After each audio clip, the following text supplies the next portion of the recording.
बिस्मिल्लाहिर्रहमानिर्रहीम, अस्सलाम वालेकुम। मैं हूं शफकत अली और आज हमारे साथ मौजूद हैं लंदन से सीनियर सहाफ़ी अतर काज़मी साहब। सर, बहुत शुक्रिया आपके वक्त का।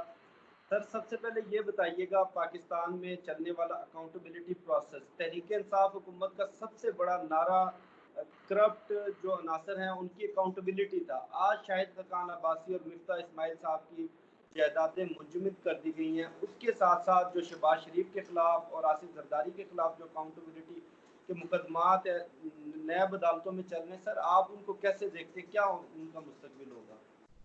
देखिए, अकाउंटेबिलिटी आपको भी शफकत पता है कि कितने सालों से पाकिस्तान में चल रही है। इस हुकूमत नहीं, पहले भी जो हुकूमतें आती रहीं वो भी एहतसाब का नारा लगाती रहीं। हमने देखा कि मियाँ साहब ने बेनज़ीर साहिबा के खिलाफ करप्शन के केसेस बनाए, बेनज़ीर साहिबा ने नवाज शरीफ साहब के खिलाफ करप्शन के केसेस बनाए, उनकी हुकूमतों ने एक दूसरे के खिलाफ केसेस बनाए। तो अब पर प्रॉब्लम ये है कि आज तक क्या कोई ऐसा फैसला आया जिसमें किसी को सजा हुई हो और उसके बाद फिर उसको सजा हुई हो और उसके बाद फिर पैसे वापस आए हों? ऐसा नहीं हुआ। जो हम सोचते थे, जो कहा जाता था कि जी बाहर से पैसे वापस आ जाएंगे, सब करप्ट लोगों को पकड़ लिया जाएगा, तो ये जो सारा अमल है बड़ा सुस्त रवि का शिकार है और इसमें लोग बहुत ज्यादा फ्रस्ट्रेट हो रहे हैं। फिर हमने ये भी देखा कि जो ख्वाजा बरदरान का नैब का केस था, उस हवाले से सुप्रीम कोर्ट की जो अब जजमेंट आई है उसमें भी जिक्र किया गया है, जो नैब है उसके तर्ज अमल पे भी क्वेश्चंस उठते रहे।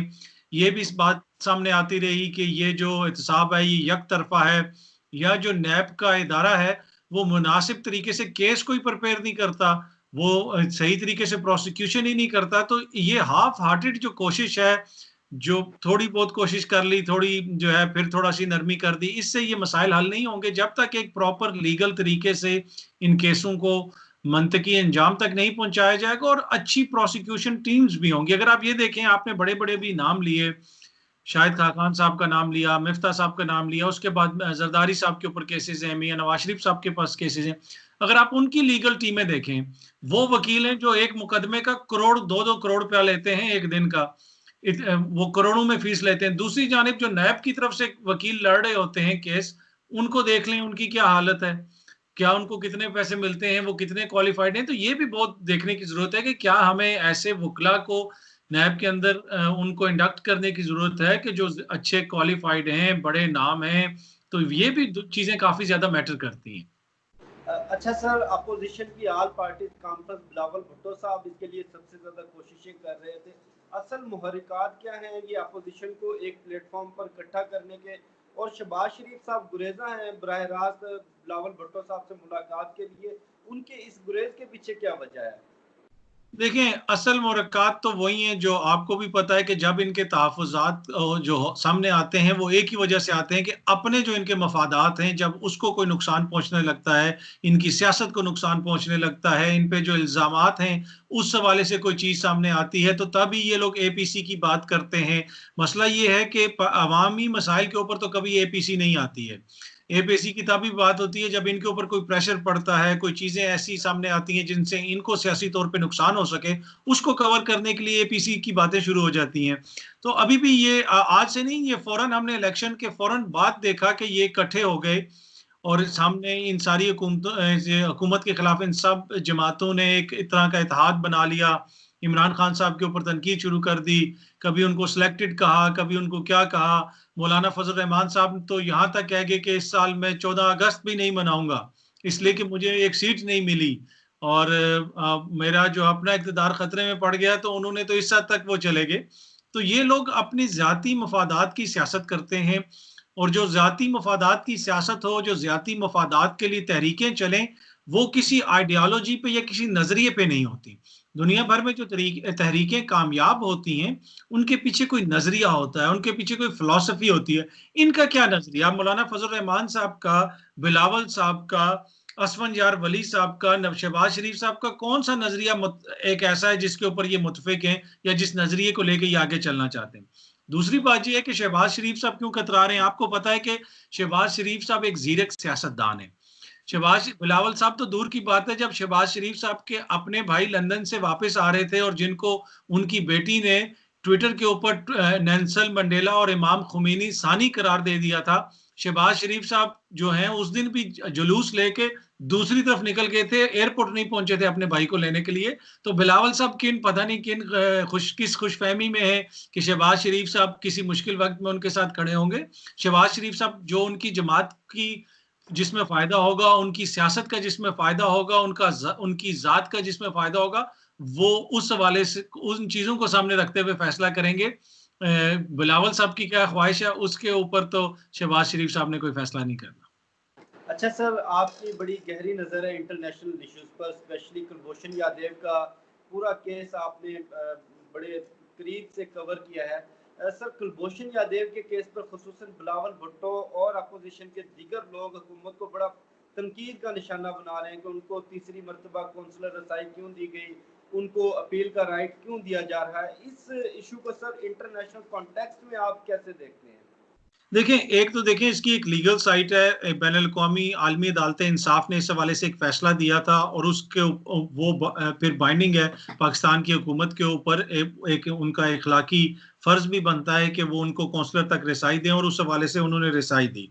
वहां तक तो ठीक है। अब 1 दफा दी या 2 दफा दी या 3 दफा दी, अब अगर बिलावल भुट्टो साहब इसके ऊपर एतराज कर रहे हैं तो बिलावल भुट्टो साहब तो देखें, जहां तक उनके इतराजात का ताल्लुक है, आपको जिस तरह मैंने पहले भी जिक्र किया कि बिलावल भुट्टो साहब इमरान खान साहब को सिलेक्टेड कहते हैं, ठीक है, वो तो शुरू से उनके ऊपर इतराज करते हैं। पर बिलावल भुट्टो साहब वो शख्स हैं कि जो एक मशकूक वसीयत के जरिए एक पार्टी के चेयरमैन बन गए। आज तक नहीं पता चला कि वो वसीयत आई कहां से थी।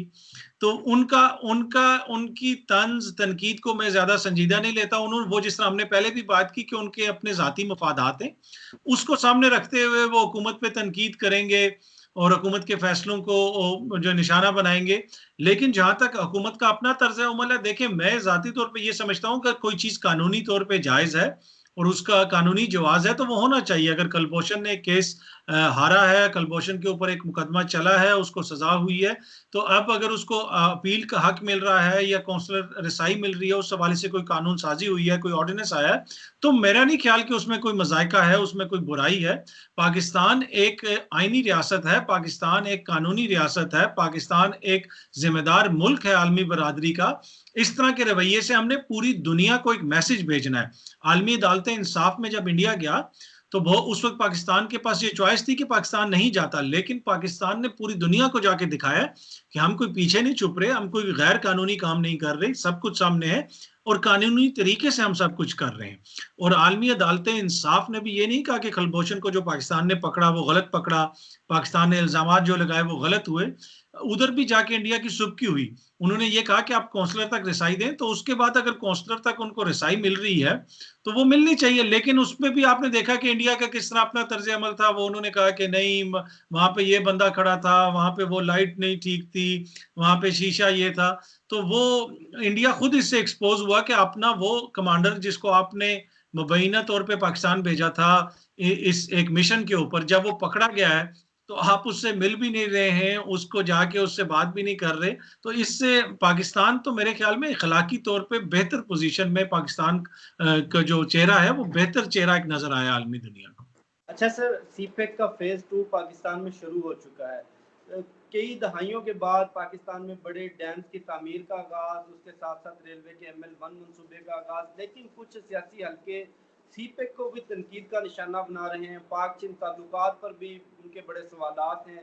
तो इस हवाले से सर आप सीपेक का मुस्तकबिल क्या देखते हैं, उन सियासी जमातों के एतराज़ात को आप कैसे देखते हैं? तो देखें, बड़ा अनफॉर्चुनेट है ये और बड़ी हमारी बदकिस्मती है कि हमारे जो मुल्की मफाद की चीज़ें भी होती हैं, जो नेशनल इंटरेस्ट की चीज़ें भी होती हैं, उसको हम अपने छोटे छोटे जो सियासी मफादात हैं उसके वजह से जो है उसको तनकीद का निशाना बना देते हैं।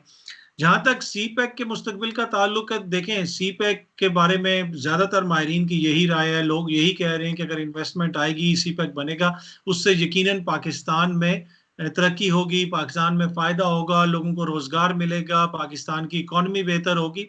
तो उसमें उसके किसी मंसूबे पे तो इतराज हो सकता है। हम ये तो कह सकते हैं कि सी पैक की ये जो रोड जा रही है, यहाँ पे अगर ये इस एरिया को भी टच कर दे तो उस एरिया में को भी फायदा हो जाएगा, वहां पे भी इकोनॉमिक जोन बन जाएगा। कोई उस तरह के इतराजात तो देखें वो जायज हैं, होने भी चाहिए। हर सियासतदानों का ये हक है कि वो अपने लोगों को रिप्रेजेंट करें और उनके हल्के की जो अवाम है, उनके एरिया की जो अवाम है, उनके हकूक का तहफ़्फ़ुज़ करें वो।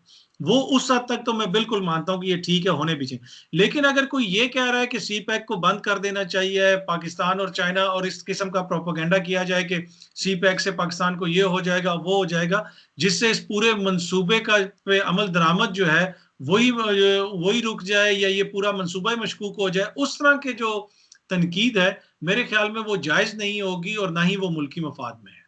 अच्छा सर, आपसे आखिरी सवाल, गुज़श्ता हफ्ते ईरान और चाइना के ताल्लुकात में एक बड़ा ब्रेक थ्रू आया, $400 बिलियन की एक डील साइन हुई 25 साल की। उसके साथ साथ ईरान ने जो चाहे बाहर बंदरगाह का रेल प्रोजेक्ट था उससे भारत को आउट कर दिया है। इस खित्ते के अंदर जो चाइना की इंटरवेंशन और चाइना की डोमिनेंसी है, उसके बाद खुसूसन जनूबी एशिया में आप भारत का मुस्तकबिल क्या देखते हैं?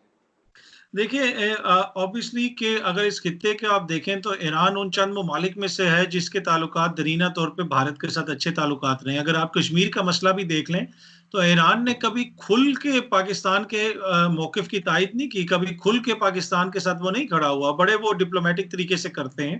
हालांकि हमारे भी ईरान से बड़े अच्छे ताल्लुकात हैं, हमारा बरादर इस्लामी मुल्क है, लेकिन वो उनके इंडिया के साथ बड़े अच्छे ताल्लुकात हैं। लेकिन अब जो सूरत हाल है इस वक्त खित्ते के अंदर कि इंडिया के अंदर जो हुकूमत है और जो जो उस हुकूमत की डोमेस्टिक पॉलिसीज हैं, उससे कोई भी जो हुकूमत है रीजन की, वो उससे खुश नहीं। हर कोई उस पर तनकीद कर रहा है। जब रवा बरस दिल्ली के अंदर फसादात हुए, उसके ऊपर ईरान के वजीर खारजा जवाद जरीफ साहब ने ट्वीट किया और उन्होंने कहा कि इस तरह का रवैया बर्दाश्त नहीं किया जाएगा, कानून के ऊपर अमलदारी होनी चाहिए, और मतलब उन्होंने खुल के उसकी उन फसादात की उनके ऊपर तनकीद की, जिसके ऊपर इंडिया को बड़ा बुरा लगा। इंडिया ने उनके डिप्लोमेटिक मिशन से वहां से किसी को बुला के अपने तहफ़्फ़ुज़ात का इज़हार भी किया। लेकिन जो अपना रवैया है इंडिया का इस वक्त रीजन के अंदर, उसकी वजह से हर किसी के साथ उसके ताल्लुकात खराब हो रहे हैं। पाकिस्तान के साथ तो है ही है, चाइना के साथ जो सूरत हाल है वो आपके सामने है, नेपाल की सूरत हाल आपके सामने है, बांग्लादेश के साथ भी ताल्लुकात इतने कोई अच्छे नहीं है, श्रीलंका के साथ ताल्लुकात की क्या सिचुएशन है वो भी आपके सामने है। उसकी एक बड़ी वजह है, उसकी एक जो बड़ी वजह ये है कि इंडिया के अंदर जो एक जिसे कहते हैं ना, आपकी एक मोतबराना सोच हो, थोड़ी सी हम्बल सोच हो, इस जो करंट रजीम है उसमें उसकी थोड़ी सी कमी है। अगर आप उनका मीडिया देख लें, उनकी रजीम देख लें, उनके हुक्मरान देख लें, वो इस तरह बात करते हैं कि जैसे वो अमेरिका बन गए। वो जिसे कहते हैं ना कि नो दौलतिये टाइप के वो होता है कि वो उल्टी सीधी शो ऑफ करता है, शोखियां मारता है, वो ये समझता है कि मैं कोई बहुत बड़ी चीज बन गया हूं। पर वही हाल इस वक्त इंडिया का है। वो अपनी कौम को भी ये बता रहे हैं कि हम सुपर पावर बन गए हैं, हमारी इकोनॉमी ये होगी, हमारी वो होगी है। लेकिन अंदर से मुल्क का क्या हाल है, कितनी गुर्बत है वहां पे, कितने मसाइल हैं, वो सबको पता है। तो उसका ये जो चौधराना रवैया है ना, वो चाहता है कि पूरे खित्ते के ऊपर उसकी चौधराहट हो। उसको लोग रेजिस्ट कर रहे हैं और वो कोई भी पसंद नहीं करता। हर मुल्क, चाहे वो कोई छोटा हो या बड़ा हो, हर मुल्क की ये ख्वाहिश होती है कि आलमी सतह पे उसके जिससे भी ताल्लुकात हों वो बराबरी की सतह पे हों। अमेरिका भी किसी छोटे से हेटी के बारे में भी अमेरिका इस तरह के अल्फाज इस्तेमाल नहीं करता कि जिससे ऐसा लगे कि हम कोई बहुत बड़ी चीज है और हेटी कुछ भी नहीं है। तो ये जो इंडिया है ना, वो हर किसी को कहे जी फलाना मुल्क क्या है, ये है हमारा जीडीपी है, वो है। तो उसकी इस तर्ज अमल की वजह से इंडिया को नुकसान हो रहा है, और सफारती सतह पे, बैन अल-अक़वामी सतह पे जो रीजन के अंदर जितने भी मुल्क हैं वो इंडिया के इस रवैये से खुश नहीं है, और आहिस्ता आहिस्ता उनके साथ जो ताल्लुकात हैं उनमें कमी आती जा रही है। बहुत शुक्रिया आतर काज़मी साहब। मुझे, शफ़क़त अली को और आतर काज़मी साहब को दीजिए इजाज़त। इंशाल्लाह फिर नेक्स्ट वीडियो में मुलाकात होगी। तब तक के लिए अल्लाह हाफ़िज़। Thank you.